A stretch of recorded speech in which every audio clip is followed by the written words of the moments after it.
No problem. I'm just polishing the supercharger right now, so. Good evening, everybody. Welcome to the pits of Motorcast. This is your host, Dave. Special guest, Pete Ortiz, driver of Outcast.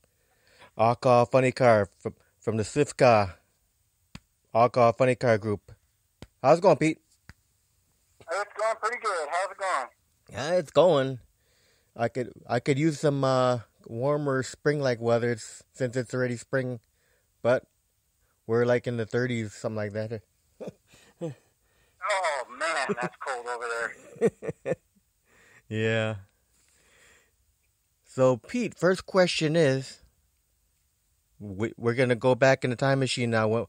How did you get into drag racing, and what year did you get into drag racing? I've been in drag racing all my life. My dad, he was building cars and running them. And in '79, he bought his first funny car. So I've been in it all my life. I'm born in it. So, yeah, I love this stuff. I started driving in '94. I got the opportunity when my dad told me it was his way of making me graduate high school. He's like, you graduate, you can get your license. So guess what I did? Oh, yeah. So I know there's a lot of other guys that have told me they started racing when their dad told me you got to get good grades and then we'll get you into the seat of a car. Yeah. He told me I had to graduate, so '94 was when I got in the seat. So what did you first start driving in? In his funny car, actually. He did take me to Palmdale, LACR, and do some runs in a Mustang just to get used to the tree and the whole staging procedure and finish line and turning off the track. But after that, it was, that was only, 3 weeks, and then it was like, okay, let's get you in the car. So straight into an All-Call Funny Car. Yep. So that same year you jumped in when you got licensed too? Oh, yeah. I got licensed that same year. So who signed off for your funny car license? Oh, jeez. You want me to think that far back? Holy smokes. Oh, God, I cannot remember. Honestly, I cannot remember. You weren't expecting that question. No, I wasn't.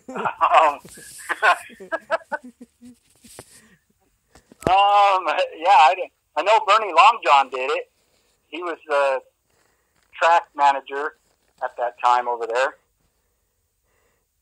But other than that, and my dad did. I know that. But other than them two, I don't remember. So what was the first funny car that you drove? What was the name of the first funny car you drove? It was Outcast, my dad's car. Okay, so Outcast has always been in the family. Yeah. It was a 90 Trans Am funny car. Or 80, sorry. My bad. 80. So how many different versions of the Outcast have there been throughout the years? Ooh. Well, let's see. I got licensed in the 80 Trans Am funny car. Drove that from 94 to 99. Then partnered up with my uncle, and we bought another car, which was the X-Nitro Bandit car. And my dad kept his car and licensed my sister in it. 2000, I want to say 2 or 3, my sister crashed his car, my dad's car, and so we had to build a new car for my dad, and now that body is a 91 three. So 3 versions, I guess you can say. Okay. Does your sister still drive funny cars? No, she don't drive no more. She ended up moving to Washington. My dad has parked his car for the past, I think, 10 years. And as of this year, my son will be licensing in his car and driving his car. Right on. So it's coming out of being parked. Right on. I know you're looking forward to a father and son match. Oh, heck yeah.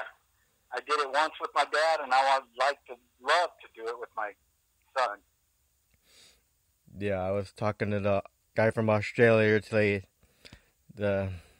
And him and his daughter both running outlaw nitro class out there in Australia. His greatest memory was racing against his daughter. Yeah. It'd be something else. I mean, my greatest memory was running against my dad, and now I get to be in his shoes. Hopefully, not in the same boat, but I beat him when I ran him. But hopefully, it'll go both ways this time. Yeah, that father Anthony, he beat his daughter, but he said a great moment for him was looking and see his daughter with her nose in front of him. Nose was in front of him at part of the race. He had a smile on his face. He saw her ahead of him. That would be awesome. Yeah. Maybe if it was 8th mile, she would have won, but a quarter mile, you got plenty of time to catch up still. Exactly. Yeah. So you got a drag racing family, Pete. Oh yeah. They all love it, and I mean, it's a big drag racing family because my brother-in-law Mike Halstead, married my sister. Awesome driver, Michael. I mean, you know, you can't say enough about Michael Halstead. That's all I can say. Right? Driving at Mike. Well, I could say a few things because we were, when I turned 18, we ended up getting our own place together, and oh yeah, there's stories there. So many interviews I hear Michael Halstead's name mentioned in though. A lot of people look up to him. They should. And with that Mike's Transmission dragster, he's unstoppable. You're right. 2 years in a row now, wasn't it? 3. 3, okay. 3 years in a row he took that March meet. Yes, yeah. 3 years. I thought he was gonna pull it off in that few altar too, but he didn't. Yeah, I didn't get to watch much, but I got to listen to some of it, and through my family and stuff. They went on Saturday and were telling me about it. Living out here in the middle of Elko, northern Elko, I couldn't get out there, so I had to listen through everybody else. Yeah, he's the dominating force with that dragster. Well, Mike Stewart's got that thing on a rail. Just like Bobby Cottrell on the funny car, he's a dominating force with Bucky's team. Oh, heck yeah. Yeah. That guy can drive. Oh, yeah. So now, for you, besides your dad being one of the, biggest inspirations to you to get into drag racing, were there any other drivers out there in drag racing that inspired you? Casey Spurlock and Ricky Reese. Those were the two that I always look forward to watching run, due to the fact that they didn't have all the funds like the Schumachers and the Forces and them guys. They were low buck and trying to do it, and sometimes did it. Yeah, it's nice seeing underdogs out there still in the NHRA trying to get out there. Exactly. They don't have the big sponsors like you're talking about, but they're doing it on their budget. God bless them. Yeah, exactly. I mean, I don't know how they did it because I couldn't do it. That's for sure. Yeah. So now, how did you meet up with the James Maher's group and get into that group? Actually, it was in 1984. My dad and 3 other guys put together that group, and from there on out, it just grew from 84 on up. Yeah, there's a lot of cars in there. Yeah, there is. You're telling me. So now, how many events do you guys got so far scheduled for this year? Scheduled for this year, 8, possibly 9. 8, possibly 9. How about last year? About the same? I did only 3 SIFTA races last year and 1 blown alcohol thunder race last year. Why? Why so little? Money. Ah. Gotta budget it, man. I can't afford to just go to all the races. This year, I'm gonna try to push more. We want to be the first cast iron big block Chevy in the 5s, but whether we can or not I got to do it. More testing, more passes, more data in order to get it there. Right. So, have you been doing work on the car in the off season to get her upgraded a little bit? Well, if people haven't been following me on Facebook and Instagram, they would know I've been thrashing like heck. We got a race, April 6th and 7th, which is just around the corner. And as of Tuesday, I didn't have my clutch, my cam, my lifters, nothing. And those all showed up on Thursday, thank God. Yeah. Got to do that fast work on the car to get it ready. Season's coming up fast, huh? Oh, it's coming up way fast. Way too fast, actually. So now, how many crew members do you take out when you go out to Funny Car, and who are your crew members? Let's see. How many crew members do I take out? Well, of course, my 3 boys, they go pretty much no matter what. My dad, my uncle, my wife, when she can get away from her business and schooling and work. And then, depending on where the race is at, my sister may show up. Friends may show up and help. But normally at the track, it's me, my wife, my 3 boys, my dad, and my uncle. Sometimes my mom will show up and help out and cook and, keep us all fed. Pay attention. It definitely throws you back. So nowadays, when you jump in the Funny Car, does it still make you feel young? It relaxes me, honestly. It helps me out so much, with work and stress and all that. And I get in the car and being with my family, and to get to go do this, it's a relaxing feeling. It's a love. You gotta. If you don't do it, you'll never know it. What it feels like. So after all the years of doing this, what still keeps you passionate about it? Just because it's a family thing and you could all do this together? Yes. It's a family thing, being with my family. And of course you got racing family, which is your family too. Right.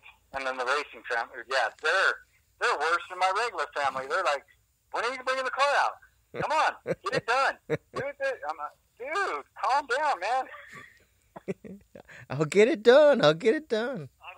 Exactly. I'll be there. I'll figure it out. I'll get there. Yeah. All the thrashing you're doing, you're gonna get it going. Oh yeah. Oh yeah. My dad tonight, he's gonna leave at 2:00 in the morning from Southern California and drive up here to help me finish buttoning this thing up. That's how dedicated my dad, my uncle, my whole family is to this. That's awesome, Pete. Definitely awesome. Yeah, it is. You're telling me.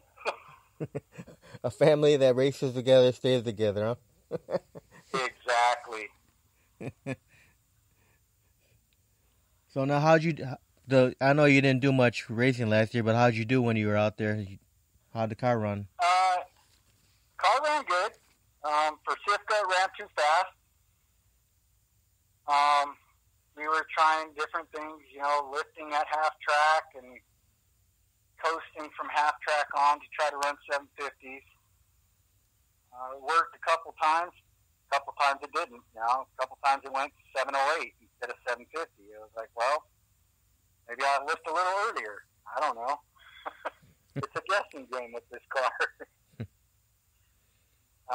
When we went and ran the blown alcohol thunder class, which is a 675 index, we ended up finding a few other issues we were having with the car that we would never find running 750s. So got those taken care of, and then the car went out and went to the next, to Sifka and ran 644. It was like, oops.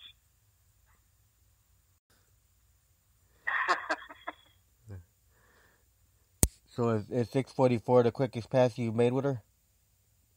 No, it's gone 608, 243. That's why we know the car will run a 5. It's just getting everything to fall into place. Gotta slow it down, Pete. Slow it down. I know, but, you don't build these cars to go slow. Unless you go... there's street cars. There's street cars out there going as fast as 750s, if not faster. We're going to have to throw you out there with the top alcohol, guys. Yeah, if I could afford that, I would do it.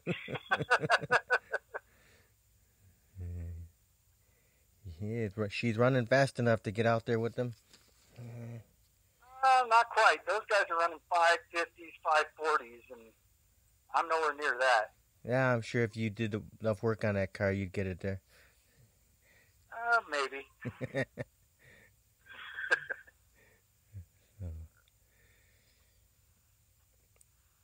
So now, see, I already asked you that one.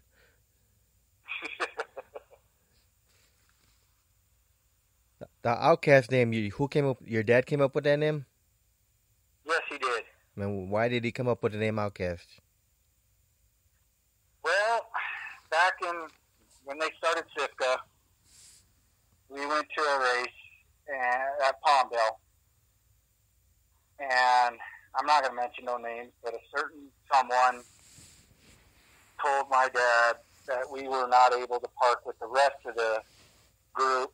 We had to park out in the middle of DFE in the dirt. We could not be around them. So my dad ended up coming up with the name Outcast through that. Well, that's not good. No, but you know what? It's stuck. People love it. The crowd loves it. Our fans love it. So we stuck with it. Now, for you, do you have any pre-race rituals or superstitions when you're at the track? Oh, yes. A lot of people say they don't, but they do. After I'm suited up, I'll go around the right side of the car, go to the back, say a prayer to the man above to keep me and everybody else safe on the track. and then I'll come around to the left side and get in the car through the left side. Now, with that said, have you ever had any accidents or close calls throughout your career? Oh, yeah. Yeah, I have. 2005, I blew it up pretty good, caught the car on fire in Vegas, and yeah, it rang my bell pretty good. But you came out of that okay? Oh yeah, I came out okay. The car not so much, but you know, a lot of the wiring got fried. Blower was split in two. Intake manifold was in 12 pieces. You know, it's racing. We knew eventually it was going to happen. Just didn't know it was going to happen in the final round. Yeah. How about those nitro funny cars at the March meet? Did you watch any of those highlights? I did watch some of the highlights, yeah. Crazy, Body blown off. Yeah. Yeah.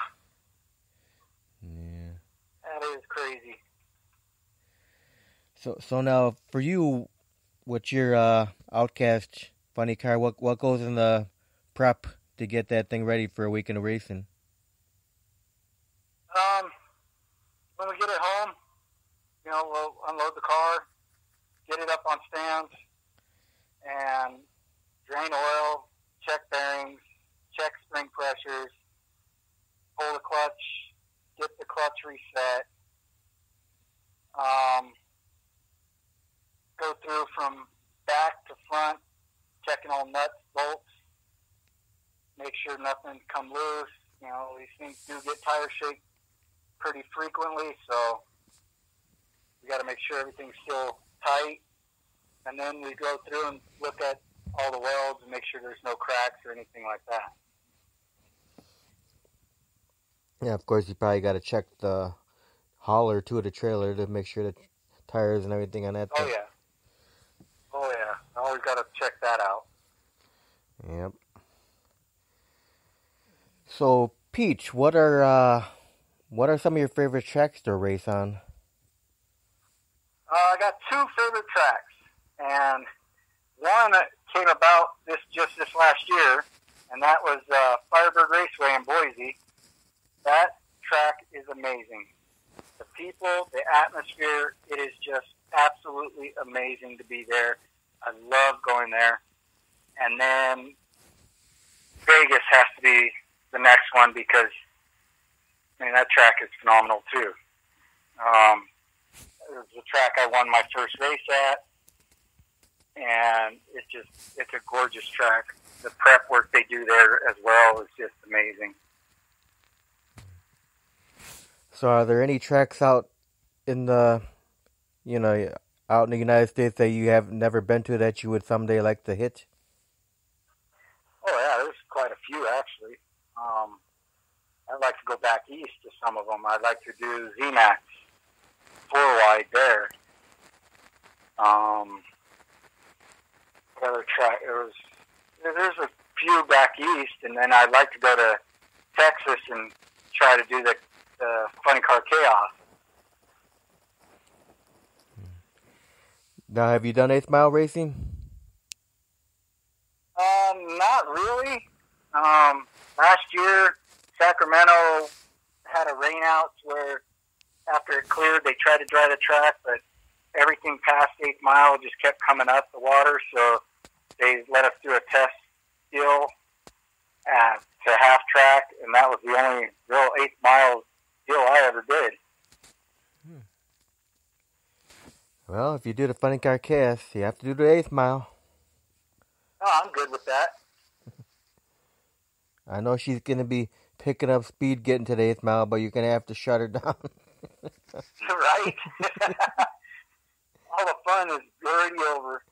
Yeah. But, those guys that have been doing Funny Car Chaos seem to be having a great time doing it. Yeah. I've noticed that. I noticed that a lot. Figure Chris Graves, the guy that runs it, started Funny Car Chaos 2016 with one event. Then last year he goes 3 events. Now this year he's got 6 events. Who knows about next year? It's just going to keep growing and growing bigger. And that's all it's going to keep doing. Yep. That's what the fans want to see. More funny cars out there. Like, especially up here by me, by Illinois, Wisconsin, and I'm by Great Lakes Dragway, which has been here since 1955. Years ago, they used to have a lot of funny cars there, like Snake and Mongoose and everybody came here, and then the owner passed away, and then got new owners. They don't really bring funny cars in there like they used to. Right. I notice a lot of the fans and people really like to see the nitro versus the alcohol, because sometimes the alcohol cars can beat the nitro cars. Yeah, like the guy in Funny Car Chaos, Ken Singleton, he dominated last year. He's undefeated last year at Funny Car. He never lost at all. He took out of those 4 events. On an alcohol car. Yeah, out of the 4 events, he took 3 of them because the one in Illinois, he could not make it. He had already had a prior engagement, so I don't know if he would have made that one. Maybe he would have won that one too. Who knows?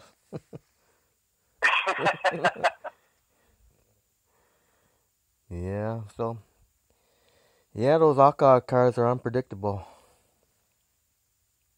Well, they can keep up, at least to half track. Yeah. Okay, so now Pete, where did you get all your fire safety equipment from? Oh, several different places. Blower restraints are Gerard. My trans blankets, Gerard. Seat belts are Stroud. And then my fire suit is Sparkle. And then I got impact gloves, boots, and a Simpson helmet. So I've got a little of everything. And what kind of tires are you running on the funny car? Hoosiers, 34.5s. Now, you've always used Hoosiers with all your cars? Pretty much, yeah. I've tried to go to Goodyear's, and when I did that, the car just kept getting violent tire shake when I hit second gear. Pretty bad. Okay. So, what have been some of the milestones that you reached throughout your drag racing career so far? Oh boy, milestones. That's a good one. Let's see. I won the Governor's Cup in Sacramento, which is a big one because my dad was trying for, since he was with SIFCA and started SIFCA, and we were always trying to get a Governor's Cup. I finally did that in 2008. And I won the Top Limiter West Championship in 2004 and 2005. So those are pretty big milestones for me. So what's been your most memorable race? That would be the first Top Eliminator race in 2004. It was the first race I won, and I was in the final round with Steve Dencham. And you beat Steve Dencham?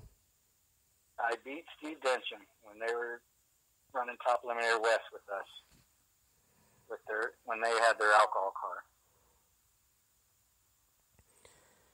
Okay, now we're hitting the fun questions here, Pete. So, other than drag racing, do you have any other hobbies? Nope. I didn't know there was other hobbies. That's all I do, and kind of pretty much all I know. There are times that, the wife wants to go out camping, and we'll go camping, but pretty much if I go camping, it's camping at the track. So, you guys have a favorite vacation getaway?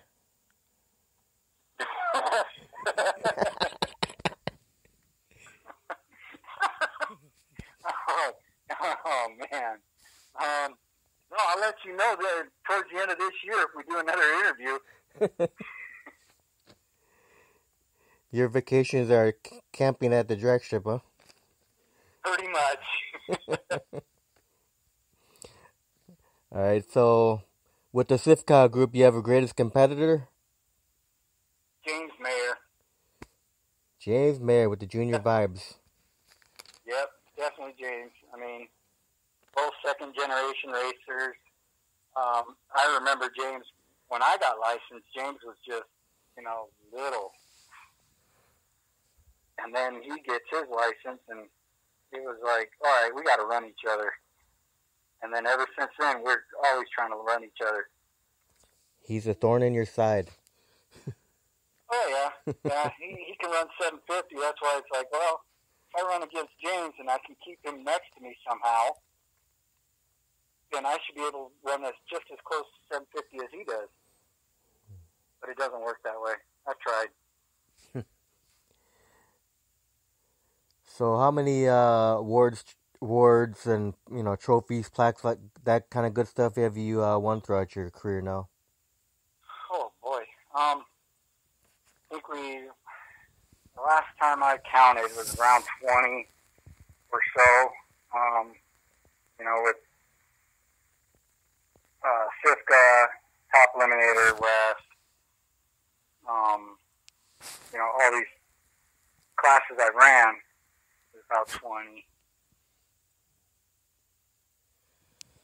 Okay, now, Pete, if you were able to do time traveling and go backwards in time, would you do anything differently with the drag racing career? No. Nope. I would not. I love what I've got going on now. Yeah, I wish I could run Nitro or Nostalgia Nitro, but you know what? If God didn't want me to do it, then I won't do it, Yep. All right, so this could be easy question or it could be difficult, We'll see. What's your favorite food you like to eat? Oh, that'd be pasteles from Puerto Rico. And what kind of food is that? That's Puerto Rican food. I mean, what is it, though? What is it, meat? It's like a tamale, but they wrap, instead of wrapping with corn husks, they wrap their with bananas. Bananas, really? Wow. Yeah. Interesting. It's good. Sounds good. So what's your favorite beverage to drink? Non-alcoholic would be a Dr. Pepper, and then an adult beverage would definitely be a margarita. Okay, now what's your favorite movie of all time? Oh, well, I thought about that one already. I was like, oh, hey, I know that. That would have to be Blazing Saddles. Mel Brooks. Yep, Mel Brooks, Blazing Saddles. Love that movie. It's hilarious. I love Spaceballs. That one's good too. So, what's your favorite music you like to listen to, Pete? I'll listen to anything and everything but country, but when I'm at the racetrack, it's either Motley Crue, Metallica, just stuff to get you pumped up. Oh, yeah, there you go. You like Kickstart My Heart by Motley Crue. Oh, yeah. And, yeah. Fuel by Metallica. Oh, yep. Get that blood pumping for drag racing. Exactly. It gets me going. Put on AC/DC Thunderstruck. Yep. Well, I have to because that's my dad's favorite, is AC/DC. Yep. And then it gets him going, and then we're all going, and it's like everybody's going. All right. Now, what was your favorite cartoon when you were growing up as a kid? So that was Bugs Bunny. I loved watching Bugs Bunny. Yeah, what's up, Doc? Yeah, Bugs was great, Chai. I used to love Bugs Bunny, yeah, Looney Tunes, Yeah, Tom and Jerry. all those were good classics. Yeah. Now, when you're at the track, do you have certain eating habits? Do you eat very light, or do you eat regular, or do you don't eat anything? How do you do it? I eat very light. I eat very light because, you know, you go to get in these cars and you got butterflies in your stomach, and if you eat heavy, it's not going to be pretty. All that's going to come back. Yeah. So at the end of the, So you wait to the end of the night when the races are all done, right? oh yes, oh yes. End of the night, then we cook up barbecue and have at it. Maybe a margarita with the barbecue. Oh yeah, margarita, ranchetta. There's a barbecue. So you drink beer at all? Oh, I do. What kind of beer you I like? do. Honestly, I like Lithwick's, if you've ever heard of it. Nah, never heard that one. It's an Irish beer, and it's made by Guinness. But I got turned on to it when I lived in Reno by a friend of mine, and oh my gosh, pretty much if I can find it, that's what I'm drinking. Okay, now. Oh, here we go. Let me ask you this question here, Pete. I want a good answer for this one. What's been one of your most embarrassing moments on the track while you're out there in the car? Oh, that would be, what was that? Like, I don't remember the year it was, but I was doing a burnout in my dad's car.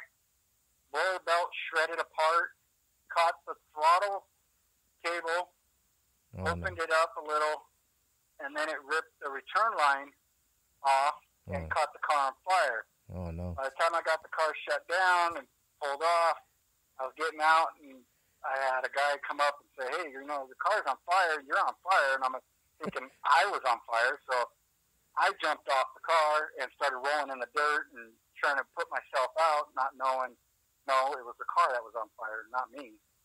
Wow. So, you thought you were on fire, you jumped down and started rolling around. Yep. Then, yeah, that... Hey, they tell you stop, drop, and roll, right? Yeah. So I don't know if I stopped, but I dropped and rolled. Yeah, because, you're in the, they're saying you're on fire, you were thinking it was you. So, yeah. Yeah. Yeah. Okay, now, if you weren't a drag racer, what do you think you'd be doing with your life?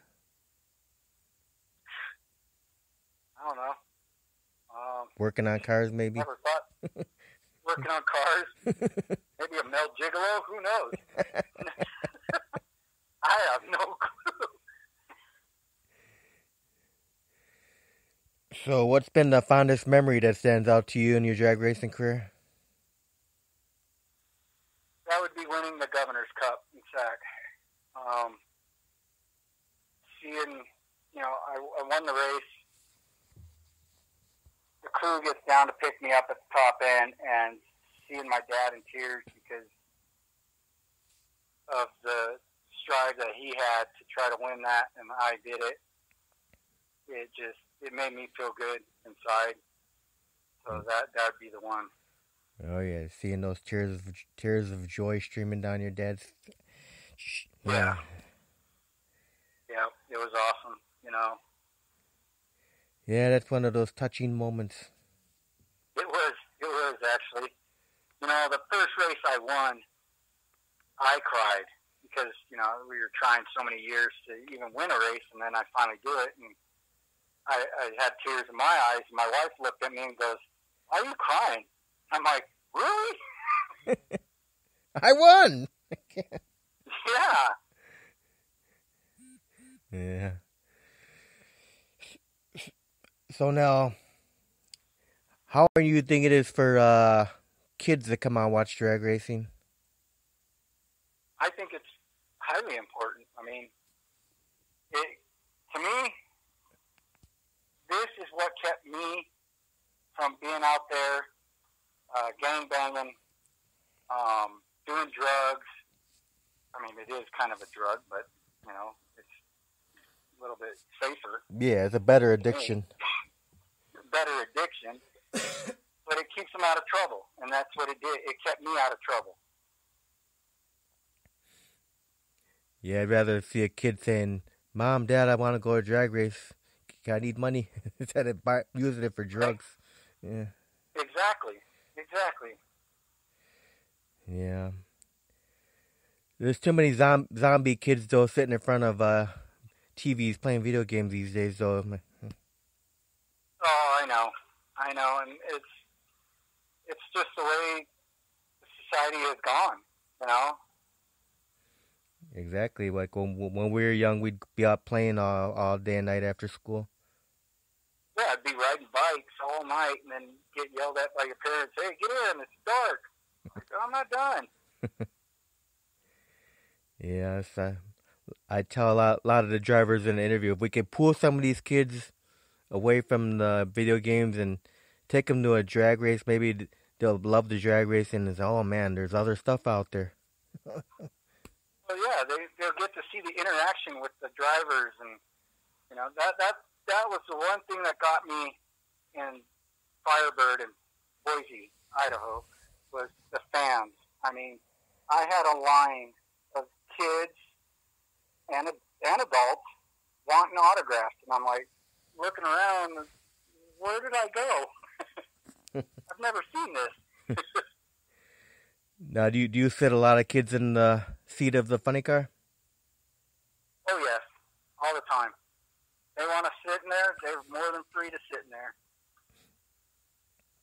Yeah, that's awesome. It's a memory of a lifetime for them. Yes, it is.